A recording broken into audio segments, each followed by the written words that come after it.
എന്തു ചെയ്യാൻ അരുളിയാലും ചെയ്യാം കർത്താവേ.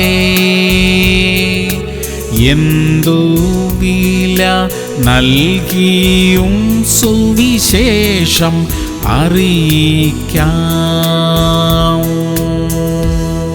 സങ്കീർത്തനങ്ങൾ 119:99. നിന്റെ സാക്ഷ്യങ്ങൾ എന്റെ ധ്യാനമായിരിക്കൊണ്ട് എന്റെ സകല ഗുരുക്കന്മാരിലും ഞാൻ ബുദ്ധിമാനാകുന്നു. പ്രിയമുള്ളവരെ, അറിവും ബുദ്ധിയുമൊക്കെ ദൈവം നൽകുന്നവയാ. ഓരോ ദിവസവും ആരംഭിക്കുന്നത് തന്നെ ദൈവവചനം ധ്യാനിച്ച് പ്രാർത്ഥിച്ചുകൊണ്ടാകട്ടെ. ആ ദിവസത്തേക്ക് വേണ്ടതായ എല്ലാ കഴിവും സാമർഥ്യവും ദൈവം നമ്മിൽ നിറയ്ക്കും. നമ്മുടെ ഉത്തരവാദിത്തങ്ങൾ എല്ലാം ഏറ്റവും മനോഹരമായി ചെയ്തു പൂർത്തീകരിക്കാനുള്ള പ്രത്യേക കൃപ ദൈവം നമ്മിൽ ഇന്ന് പകരും. പ്രാർത്ഥിക്കാം. സ്വർഗീയ പിതാവേ, അവിടുത്തെ വചനം ധ്യാനിക്കുവാനും പ്രാർത്ഥിക്കുവാനുമുള്ള സമയവും അതിനുള്ള കൃപയും ഞങ്ങൾക്ക് തരണമേ. കർത്താവേ, അവിടുത്തെ ബുദ്ധി സാമർഥ്യം കൊണ്ട് ഇന്ന് ഞങ്ങളെ നിറയ്ക്കുമാറാകണമേ. യേശു ക്രിസ്തുവിന്റെ നാമത്തിൽ തന്നെ. ആമേൻ, ആമേൻ, ആമേൻ.